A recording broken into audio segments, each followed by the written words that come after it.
This is Andy Gutierrez from StarWars.com, and you are listening to Coffee with Kenobi with Dan Z. This is the podcast you're looking for.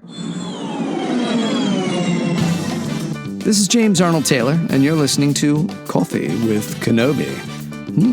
I have a good feeling about this. Hello, everybody. Welcome back to CWK Live, or if this is your first time, welcome to the show. It is so great to have you. I'm your host, Dan Zehr, delighted to talk Star Wars with each and every one of you. And look at our happy little faces popping up. We've got Terry King with us. Bright Moons, everyone. Hello, Terry. Great to have you.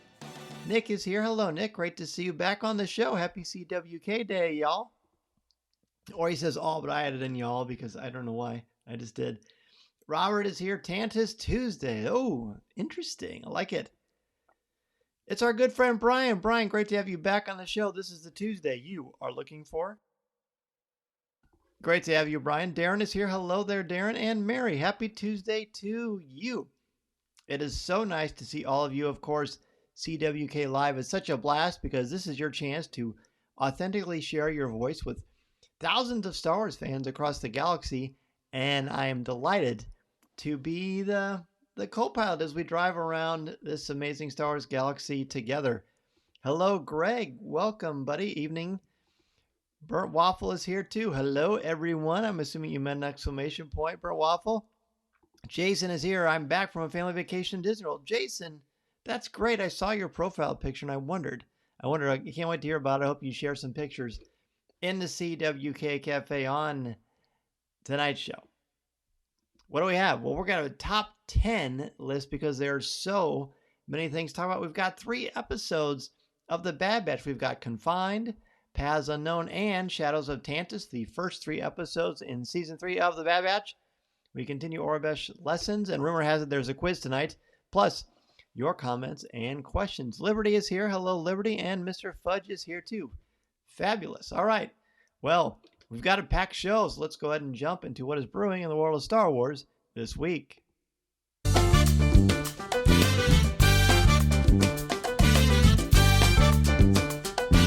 And now, let's see what's brewing in the Star Wars universe this week. Okay, well, we don't care about that. So I don't have a lot of news this week or merchandise because we've got a top 10 tonight. We've got a top 10 tonight, not a top 5, a top 10. But we are going to do some Aurebesh, for sure. Jason says, there will definitely be pictures once our lightsabers arrive. Nice. And shipping them, I think, is totally the way to go. You don't have to deal with it on the airplane. Leo is here. Leo, our good friend from social media, especially Twitter. Hello, Leo. Great to see you. Hello there, Coffee with Kenobi Nation. Oh, I like that. I don't think I've ever heard Coffee with Kenobi Nation. Let's make that a thing. That's fun. All right, so let's go through the list first. We've got our letter A. These are all reviews because we've got a quiz. As I said, the teacher told me that we're going to have a quiz tonight, so that's what we're going to do. There's our letter B, letter C, letter D, the 7 with the line through it, the letter E, the combo of the V and the lowercase capital T sort of a thing, the F, which I always seem to get the wrong direction of, the G, which is our sandcrawler, right, Liberty? We've got our H, which is basically 3 lines, 3 horizontal lines. The middle one is the shorter of the 3. The I is like a number 1. The J looks like somebody's going like this, upside down. Burnwolf says, hope everyone's Tuesday is going well. You know what? It is going very well. So much better now that we're on CWK Live. And Burnwolf, I'm glad you're with us. There's a letter K, which is like a very fancy backwards C.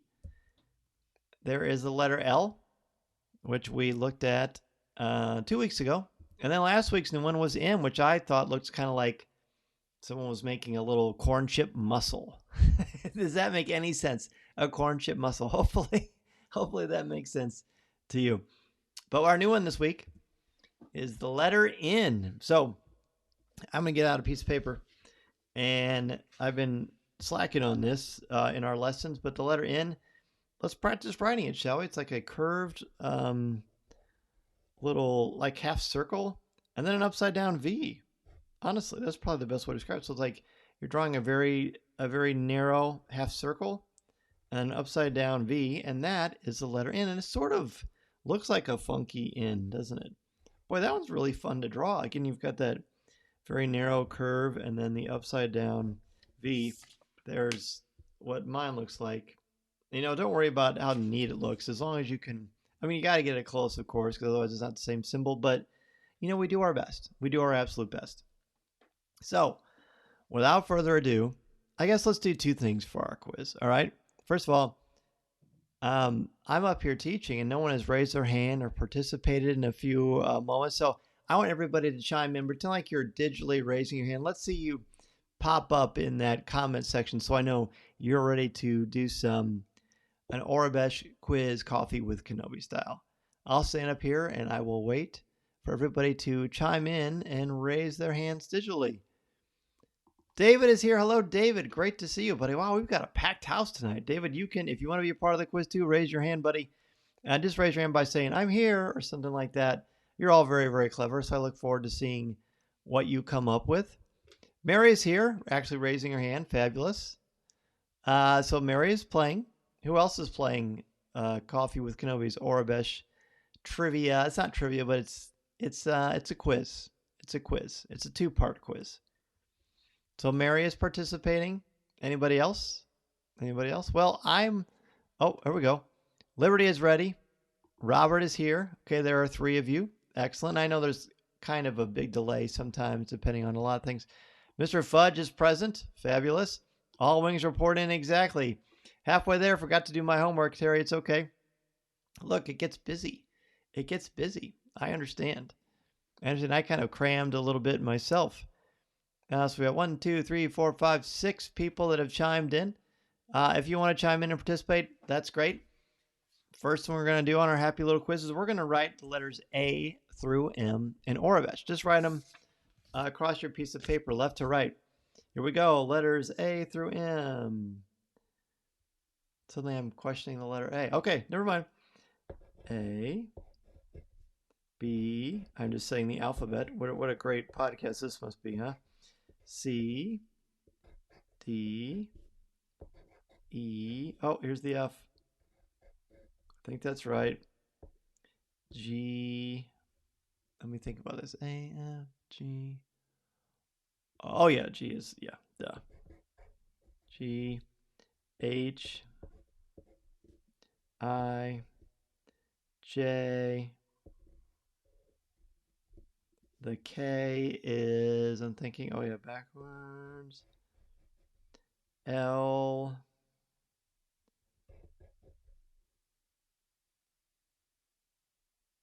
M, let me think, I'm thinking M. Oh, M is like the little, and then the N that we just did. Okay. I got it. Let's see, let me check my work here. Da, da, da, da, da. We'll go back to the beginning just so we can pop them up so you remember what they look like. Sorry. I'm taking my sweet time here trying to get... I thought I had the actual alphabet. Let's put it...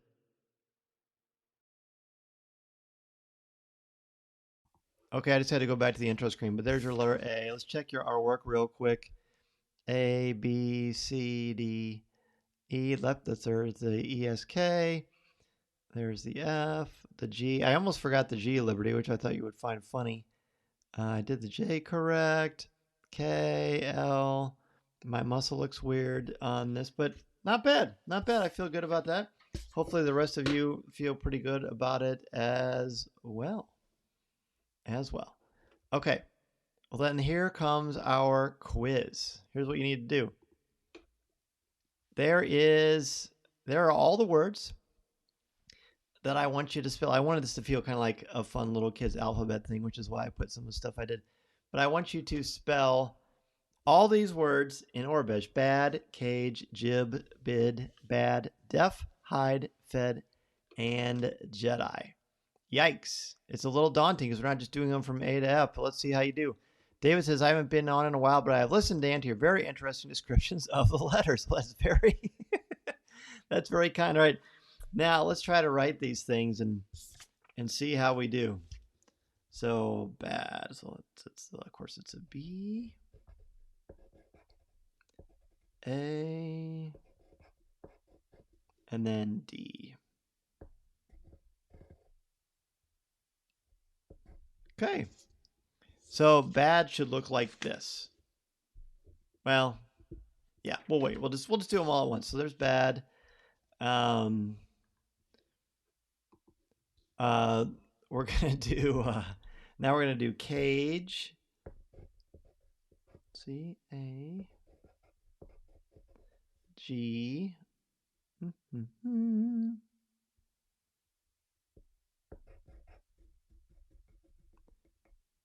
And then the letter E. Boy, it is so much harder, isn't it, when you're having to think about spelling these things out like this instead of just going A, B, C, D, E, F, G. F, G, E. Oh, sweet. I did it. I feel like this is hard. Is this hard? All right, I'm going to stop babbling and go to work here. There's J, I, B. As always, the ones you practice the most are the ones that are the easiest. Now we've got bid, I, and then the letter D. Okay. And then 1, 2, 3. So 1, 2, 3, 4. And there's bad. Imagine if you didn't know how to. Imagine if we weren't doing Aurebesh lessons and you hadn't been practicing or tuning in to the live show every week. This would probably be much, much, much more difficult, I would think. Well, impossible, dare I say. I mean, if it wasn't for us doing these together, I would not. Oh, bad's on the list twice. It is? Oh, it is on the list twice. Oh, well. And you know what's really funny about that, Darren? I had to rethink how to do the D again. So pretty impressive out of me. So yeah, I guess bad's on there twice because I'm bad. I guess I messed it up. So let's go to def. E. A. F. How's everybody doing? How's everybody feeling so far? I'm on hide right now. H. I. D. Oh, wow. It's actually, I feel like it's making me think of these letters more quickly when I'm having to spell these words. Maybe there is something to this little spelling activity. It's on Dan's mind. Bad batching. Exactly. It totally is. Okay. Fed. My wife is amazing when it comes to word scrambles. So I had her come up with these words just using certain letters only. She was pretty fast. And then Jedi. That's a fun one. J, E, D. All right, I feel it. The more I don't know about you, but the more I went on with these things, as I got down further and further the list, by the time I got around to the second bad, I really was feeling really confident. Like, oh, wait, it comes a lot more quickly when you're spelling it as opposed to just saying the alphabet. So, and I don't teach, I teach older kids. I teach high school students, mostly seniors, so 17, 18 years old. So I never had to really teach them how to spell their language. So this has been a fun activity. Let's see how we did. I'm going to go to a larger screen here. Well, that's a large screen, but not exactly what I had in mind. Okay, so here is my rudimentary cheat. That is all of the words spelled in proper Aurebesh. You can keep in mind that my actual handwriting may not be the best, but that is the correct way to do it. If you want to check your work, you can certainly go rewind a little bit and pause it on the screen where we have, excuse me, let me find a good place to grip this, where I have the actual alphabet itself. Okay? So there you have it, friends. How did everybody do? Did you find, like I did, that as you were going along with this, that it became a lot easier because you were, instead of just listing A through M without necessarily a pattern besides memorization, when you had to think about how to spell the words and put them in there, I think it's a lot better, a lot more effective. Speaking of, when you're listening to this, if you're confused, highly encourage you, to go to our Facebook page or the YouTube channel of Coffee with Kenobi, and there you can watch this thing kind of happen as we're talking about it. I feel like it's a lot easier. The M is the stumper. Well, that's fair. M, like I said, when I do M, I think of it something like making a little muscle. That's the one that, that's how I think of that one. All right. Nice job, everybody. That was challenging. But boy, fun. Really fun. I need to do that. Maybe that'll just be a constant thread, like spell these words, that kind of a thing. But now it's time for our top 10.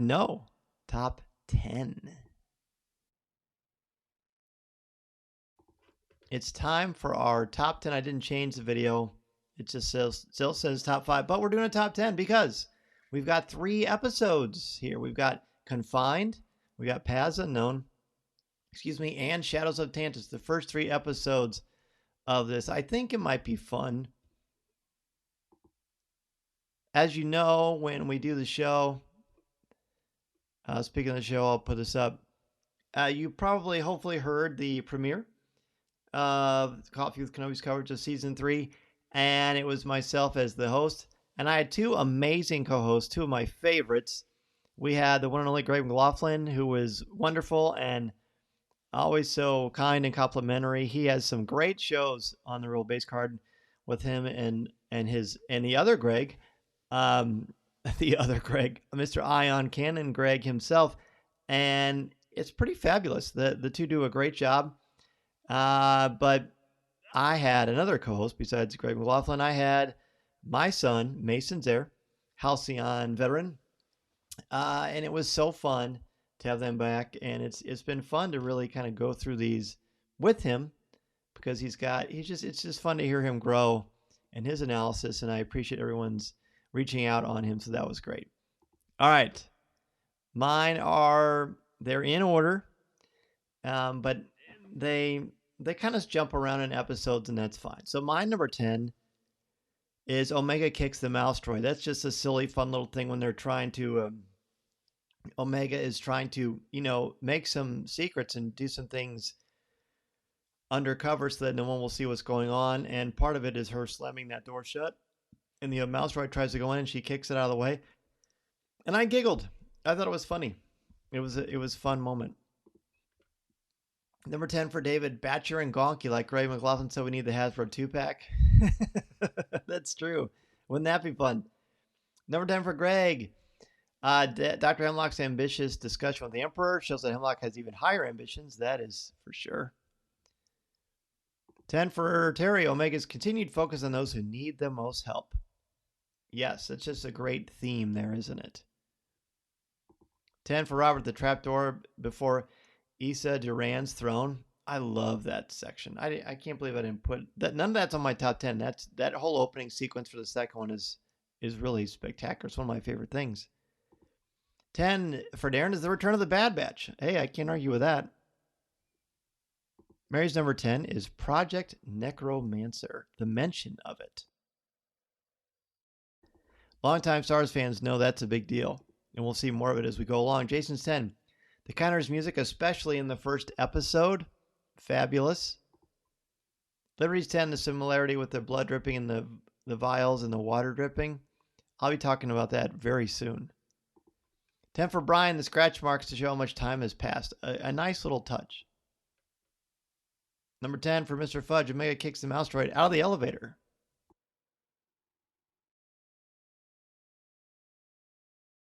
Excuse me, this is going to be a lot of talking. I got to get some water probably. 10 for Leo, Max and other young clones going to pick them up from the vines of hell. That's a good way to describe them for sure. Burnt Waffles, number 10 is the same as mine. Okay. Let's go into number 9. Number 9, I put Slither. Excuse me, I got a cough again. I'm sorry.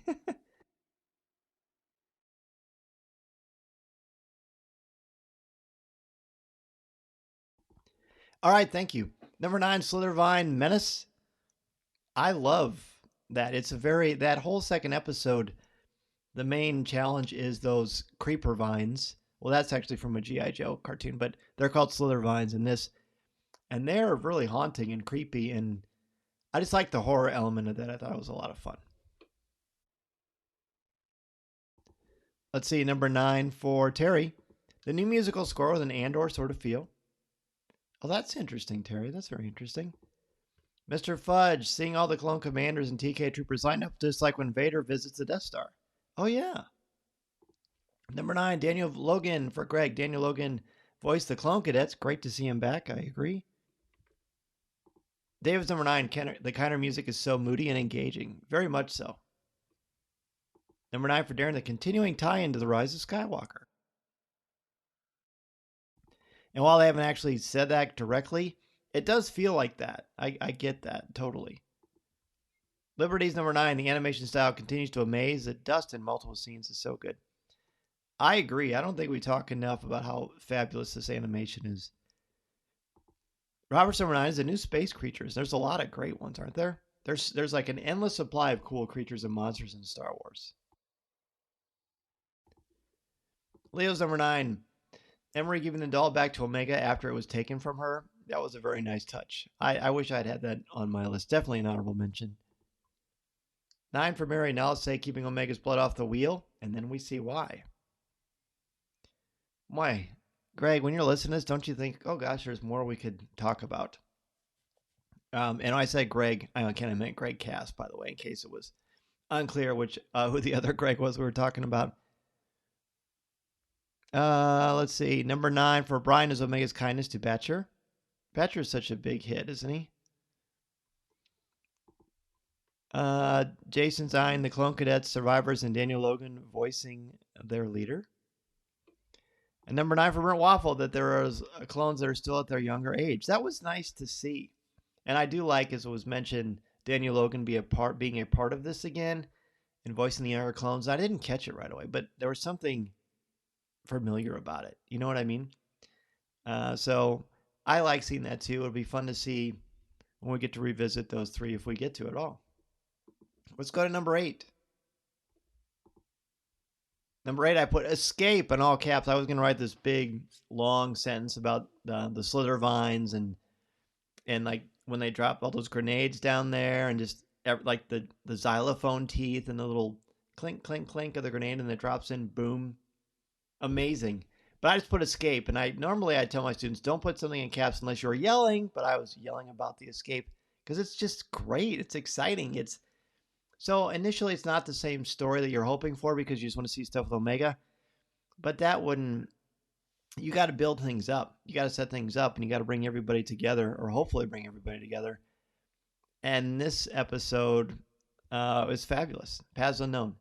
And seeing that escape, I loved it. I feel like we talked about that episode probably the least, Greg, would you say, on Coffee with Kenobi last week, but there's some exciting stuff. 8 for Terry, the focus on the scenery showing the misery and lost hope of current times. Yes, I really like when they do that, adds atmosphere. 8 for Liberty, the Groundhog Day effect and Confined, same day over and over. Yes, all that was missing was Sonny and Cher. 8 for Brian, Omega's cell side chats with Crosshair. I love that too, Brian. That's a great one. 8 for Mary, Omega collecting the straw to make a doll, which is such an important little friend for her while she is alone in her room. It's a lot of lovely stuff in that. 8 for Jason, the Andor-like pace and vibe of the first episode. I can see that totally. Burnt Waffles 8, how Hunter recognized that the kids were regs / clone troopers. Number 8 for Mr. Fudge, don't touch the vines. Thank you. Now enjoy your dangerous journey to the research station. I know. Talk about a lot of pressure. 8 for Leo, Mox's appreciation of Hunter and Wrecker not giving up on trying to get Omega back. I like that too. And it was a little scary there, wasn't it? It was a little bit touch and go, but they made it work. And it was quite thrilling, quite rewarding. Number 7. There's a line when Omega is trying to help Batcher before he's fully domesticated. And she yells at him, put those teeth away and behave. When she's trying to help him heal. And I love that. I thought it was funny. It was nice to get something silly in that section. Great fun. Darren 7. The young troopers being able to fly the Marauder without crashing it and not just leaving. Heroic moment and welcome for sure. Greg 7. Crosshair's quote, "You got us this far. We're not done yet." Seeing Crosshair come out of his self-loathing and maybe start redemption? Let's hope so. Number 7 for Robert. Visual similarities between the Emperor's arrival to check on Project Necromancer and his arriving to check on the Death Star 2 and Return of the Jedi. Fantastic. Fantastic stuff. Number 7 for David. Alien-like feel to pass unknown. Seeing those little vines grow legs and run was creepy. Yes, that was so creepy. Very unnerving, wasn't it? 7 for Omega. 7 for Omega. 7 for Liberty. Omega making the Tuca doll for a comfort, a reminder of the crew, which is very nice. Mary 7, the escape was so much like Leia's so-called rescue from the Death Star. Omega is definitely the brains of the operation. I agree with that. Jason 7, Omega getting firm with Batra so she could treat her wound, which was great. Brian 7, Emery returning Omega's doll. A nice little touch. Batra is a girl, Dan. I fussed at Aaron and David about this too. Is it? Is she? I didn't know that. I totally missed that. Well, good. I will keep that in mind. Thank you. That's a mistake on my part. Leo 7, Hemlock calling off the troopers chasing Omega and Crosshair after finding out that Omega is the key necromancer. Interesting. She is, that's interesting the way you phrased that, Leo. Yeah, it'll be fun to see how that kind of works. Yeah, we'll see. 7 for Terry. I personally feel there's a metaphorical comparison to the way Hemlock treats Omega to what he wants in relation to Omega. The Emperor treats Hemlock to get what he wants. I like it. Leo and Terry bringing some very analytical concepts here that are interesting. I'm, as you know, I don't want to give spoilers away. That's all I'm going to say. Okay. Mr. Fudge 7, glad they didn't take the ship and leave them in the vine forest. Me too, definitely. And Omega 7, Omega's hair that Omega's hair grew and looked a little bit older after many days that she had marked on the walls. I really also like that passage of time. Let's go to number 6. Number 6, Nalase Subterfuge. I really was so enamored with her risking her life, because she does. Let's be clear, she risks her life for Omega. The fact that she destroys those blood samples every single day keeps Omega from being, who knows what. It probably would be not good. She does say your life is in danger if they look at your blood. So the fact that she's that loyal and that kind and risks so much for Omega, and the way she does it, she's just very classy and elegant with her long arms anyway, and that soft voice. But behind it, there's a tenacity to take care of the people that you care about. And I really, really like that a lot. Number 6, David, record saving to the clone cadets, defective and effective. That is pretty great. 6 for Greg, Nalase's help of Omega to escape. Shows a relationship and the importance of Omega in the grand scheme of things. Yes, indeed. Number 6 for Darren, the story arc of Omega's effect on Batcher. That's right. 6 for Robert, the return of Daniel Logan, which is terrific. Mary's number 6, Omega and Batcher's journey from the beginning to the end, when Batcher helps save them during the escape. And of course, D. Bradley Baker voicing Batcher. I wish I asked him about that. I love that too. Brian's number 6, Hemlock's discussion with Nalase's lack of progress mirrors Vader and Moff Jerjerrod in Return of the Jedi. The Emperor is not as forgiving. I thought of that too, Brian. I'm sure a lot of people smiled when they heard that. It's a really cool thing. Terry 6, the compassion of Emery Carr to give Omega the Loth cat doll she made. I love that too. 6 for Mr. Fudge, Crosshair giving up hope of escaping as he failed already and has given up hope that his brothers aren't coming. 6 for Liberty, the callback to Jabba's palace of the Florina Duran palace. Yeah, there's so many clever little hints like that in these 3 episodes. 6 for Leo, Omega winning over Batra, especially those space chicken nuggets. That's right, space chicken nuggets, Leo. You know it, buddy. You know it. Burnt Waffle 6, at the beginning of the show, they show only Wrecker and Hunter, and they're the only ones left that are free in a way. Interesting. Yeah, I could see that. They are, but they aren't because, well, no, I know what you're saying. In a way is a good caveat to that. Let's go to number 5. I had to clear out my board because, my bingo card's getting pretty full. So my number 5 is when Wrecker says, when the cadets show up, he says, "Blaster beats stick, kid," because they pull out their sticks to attack Hunter and Wrecker, and he says, "Blaster beats stick, kid." I giggled at that. Another welcome moment of laughter and brevity, or I should say levity in that. I thought that was a lot of fun. Okay, let's see your number 5s, everybody. Here we go. Darren's 5, finding out that Daniel Logan voiced Mox. He voiced all of them, but yes, that's so cool. 5 for Mary, the voice talents of Daniel Logan, Ian McDiarmid, and Angelica Houston bring such gravitas to the series. Yeah, I know. Can you believe they got Angelica Houston too, by the way? Mr. Fudge is 5, the perseverance of Hunter and Wrecker trying to get Omega back. I love that too. That perseverance, they're just fabulous. Number 5 for Robert is Ian McDiarmid, who's the best. Terry's 5, Nalase's devotion to the safety of Omega. Definitely. So important. Greg's 5, Palpatine returns, and Ian McDiarmid's voice. Always awesome to have him return to the universe. Yeah, I will never be sad about that. Jason's 5, Omega trying to connect and convert Dr. Carr. I think it might be working. Boy, I hope so. Brian's 5, Wrecker talking to the cadets. We're lost people too. I really like that. There's some good lines. Wrecker has some really good lines in the second episode of season 3. David's 5, Omega's continued stance of positivity to counter Crosshair's negativity. Talk about yin and yang. My goodness, you're so right. Daniel voiced all 3 cadets? I believe so. I thought he did. I could be wrong, but I'm pretty sure he voiced all 3. Number 5 for Leo, Hunter and Wrecker revisiting with Roland Duran and his mom in the talk about the Syndicate. I hope we get to see more of them because I was really captivated by that. Liberty says Wrecker's growth in the show acknowledges they should attempt a rescue alone. They shouldn't attempt a rescue alone. David says no, just Mox. Really? I thought they all sounded exactly the same, but to be totally honest, I didn't actually, at least when you watch it on your computer or when you're watching, wherever you're watching it, and all of a sudden it shrinks and they want you to watch the next episode. I wish I could turn that off on Disney Plus. There's probably a way to do it because I just want to pause it and read that. And Liberty says, yep, Daniel Logan was only Max. There you go. Mary's 2. No, there's another actor who did the other 2 cadets. Oh, yes, good. I appreciate that.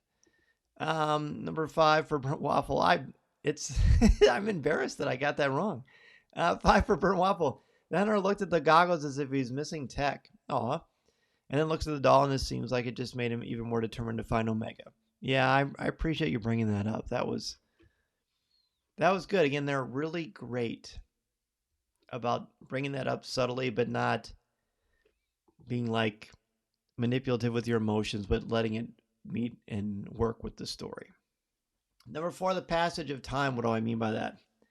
Especially in the 3rd episode, the way the wheel keeps turning as the blood samples get closer and closer to Omega growing that ponytail, the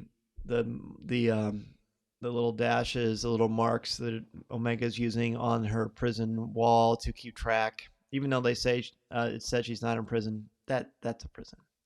And I just thought it was cool. And even like little things like, how long has Omega been away from you? The cadet doesn't say Omega, and Hunter says too long. So they don't ever tell us an exact time, but they show us. And that's great. Show, don't tell writing, show, don't tell storytelling. It's great. This is the way, right? Let's see.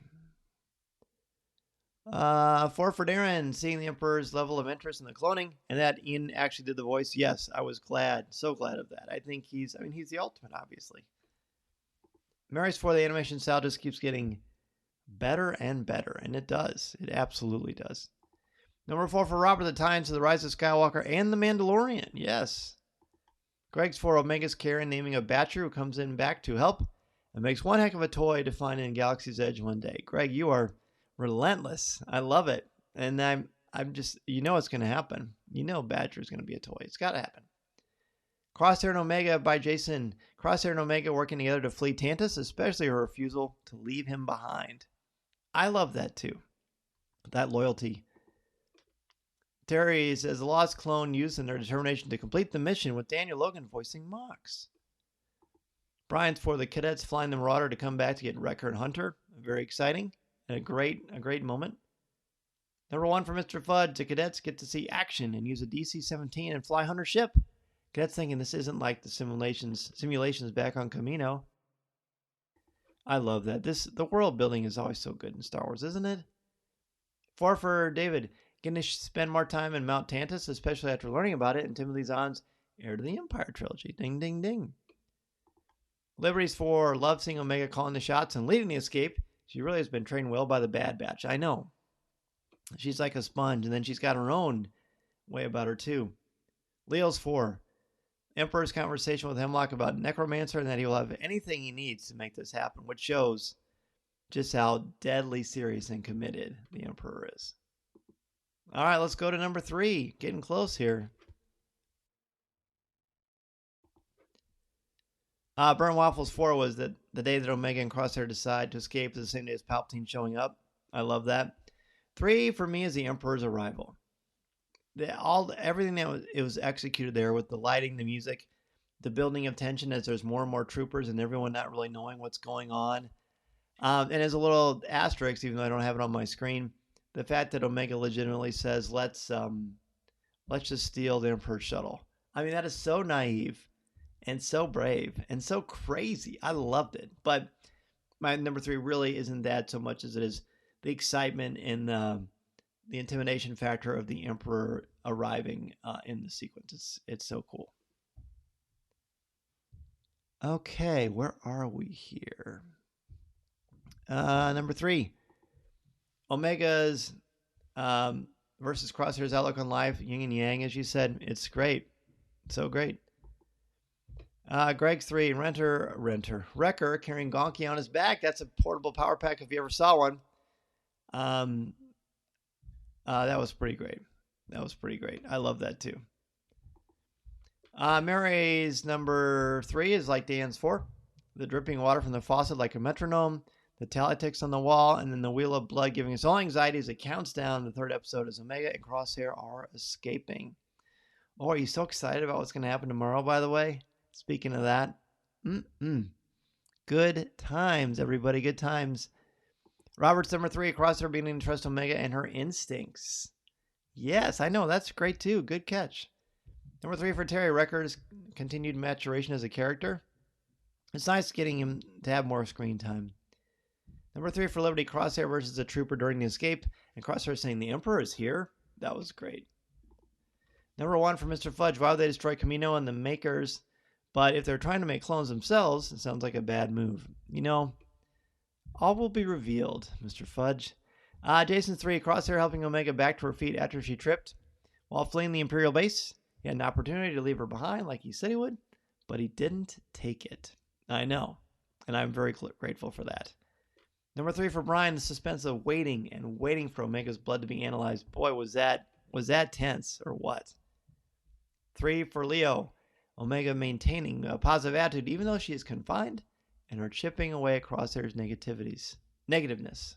Yes, definitely. Chipping away is a good description. 3 for David, hearing more about Project Necromancer. Hemlock runs it now. Mando Season 3 tells us Brendel Hux is running it at the time of the Mandalorian series. Yes. Ties into the Aftermath trilogy too, I believe. Number 3 for Burnt Waffle. One of the stormtroopers told Crosshair, that clone thinks he outranks us. Well, we know that Crosshair could defeat them easily. Exactly. Yes, I love that part too. I'm probably going to have that come up pretty soon, I think I probably will. Yep, it's my number 2. How about that? Great transition, Burnt Waffle. It's like we planned it, my friend.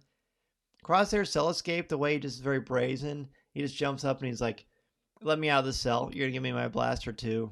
Or how are you going to get, this guy thinks he's going to get out of his cell. And he says, I don't remember, what does he say when he opens the door? But boom, just takes him out. It was awesome. I loved it. I love seeing him escape. It was cool to see Crosshair get a hero moment. That was like, didn't involve murder, quite honestly. It was just great.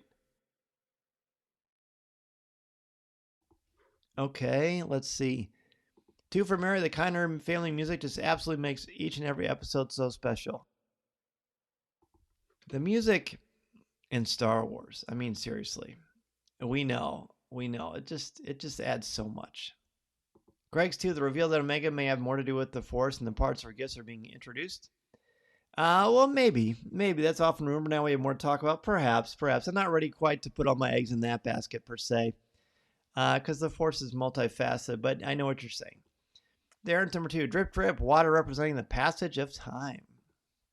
Terry's 2, Ian McDermott voicing the Emperor. Jason's 2, you got us this far, and we're not done yet. Hopefully Crosshair is finally turning a corner.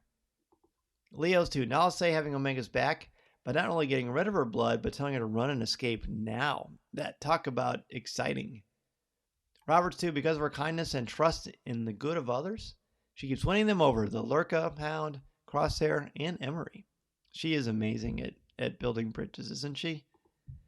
Liberty's number 2, seeing the Emperor and the Royal Guards. The general tie-in to the entire franchise is just great. I agree so much. Omega and Crosshair's escape from Mount Tantis. Thankful Tech taught Omega Plan 72, right? That's our favorite, isn't it, David? Mr. Fudge, number 2, it's crazy if one of the squad members died. Like Tech, the squad had a tremendous downfall as they lose that person with that special talent. Isn't that interesting? Brian's number 2, Crosshair's cell breakout, Omega's loyalty to get him out, and Crosshair's forceful exit. Nice. You know, we've gone through all of these. Somehow I managed to keep my voice intact, and I don't feel like we've had a lot of overlap. I mean, a little bit, but let's see what our number 1 is in the first 3 episodes of Season 2 of the Bad Batch. My top 5 moment. All right. I put Emperor in the lab art. There's a sequence where they go down that hallway with all those lasers that guard things. And then the Emperor talks about nothing is more important to the security of this empire. And they show like an above shot. This is great cinematography and lighting. And it's the Emperor and Hemlock. And the floor is black and red with these very unique designs. And it's just so artistic and so beautiful. When I saw that one image, I thought, I want that framed on my wall. That is so beautiful. And hopefully you know the image I'm talking about. It just is really, really spectacular. Just really gorgeous and well done. All right, let's see what everybody else has for number 1. 1 for Greg. Batcher and Gonky making it out of the episode. Somebody get Hasbro on the phone. I knew it. I knew you were going to do that. Number 1 for Mary. The growing connection between Omega and Crosshair. They never truly connected originally. And we finally hear Crosshair actually call her Omega and not Kid. I know, that was huge. So important. Darren, Omega and Crosshair's escape. Terry's number 1, the escape of Crosshair and Omega. Okay, now we're getting a lot of similarities, and rightfully so. No one can say they watch this with dry eyes. No kidding. Let's see. I lost it. There we go. Burn Waffles number 2 was that every scene we see Omega wake up to dripping water. Her sister says, time to get up. There's work to do.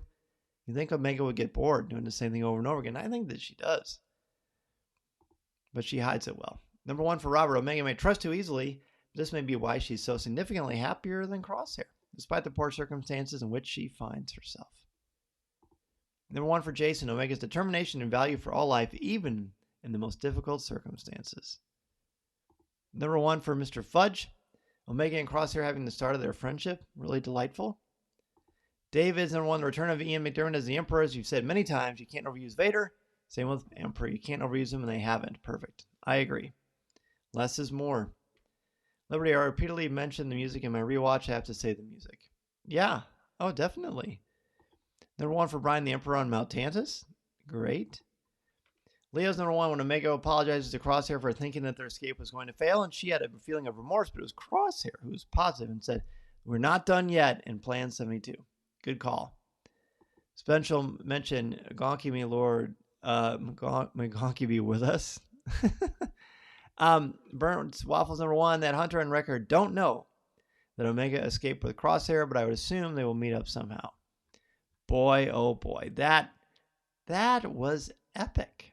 This was an epic list, and everyone had so many great, wonderful, insightful things. You put out so many fun things. next week, it's going to be a smaller show, probably. We're going to go through our top 5 moments from the Bad Batch, a different approach. That is the 4th episode. It debuts tomorrow morning. Definitely looking forward to that. Now let's go into Ask Dan Z.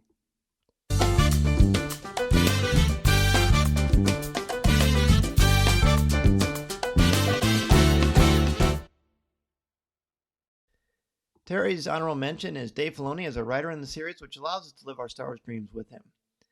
Yes. I mean, Dave Filoni, who could argue with him? He's the best. Liberty says Omega seems to have a connection to animals with Badger, like Ezra. Yeah, that's a good catch. They're just both very kind. And they both care about all life forms. Liberty says, so glad Gonky got his screen time and made it out alive. Me too. I almost forgot about Gonky. So seeing him like that, and it's fun. It's fun they have to carry him around, or that Wrecker carries him around. Wrecker's the only one who could do it, obviously. Well, how about that for an epic show, everybody, right? I hope you all loved Season 3, Parts 1, 2, and 3 of The Bad Batch. As you'll probably noticed, in the CWK Cafe, that's where you can go on Wednesday mornings, share your spoiler-free thoughts. And then Saturday mornings, you can share your spoiler-filled thoughts on all of that, because there's so much to talk about. We keep them spoiler-free for a couple of days because we don't want anything to be ruined for people. We want them to be able to enjoy it. It's hard to get to all those episodes so quickly. Don't forget, summer 2025, Disney Wish, Coffee with Kenobi, and Mouse Fan Travel. Still no date. I'm a broken record there, but as soon as I have actual, real, legitimate evidence, I'll be sure to let you know. Let's see. Will someone please give Mr. Z a glass of water? Right? Thank you, Leo. I could sure use it, buddy. Do I think Dr. Hemlock keeps rubbing his hand because he has blood samples from him as well? You know, I don't know, Burnt Waffle. That's a good question. I'm not a big speculator, but that's a cool theory. Mr. Fudge says, yes, he deserves it. Terry says, I'll open for Disney Wish cruise info next week. Boy, I hope so too, man. Any closer to a cruise date? Nope, not yet. Still hoping and wishing and praying. Mary, have a great week. Hope everyone stays safe through the storms. They're crossing the Midwest and going to the East Coast. Yeah, it's crazy weather. 71 today. Tomorrow's going to be cold. Nuts. Jason, until next week, may the spires keep you all. Absolutely. Liberty says, you just read my mind. You had a little jinx, didn't you? Dave, it's great to be back with you, my friend. The CWK family is just one of the great blessings of my life. It's because of all of you who join us each week on this show, on the Coffee with Kenobi podcast. It comes out every Thursday on coffeewithkenobi.com, YouTube channel, Facebook, Twitter, Instagram, all the things. This is a Star Wars community. It starts with you, and it ends with you.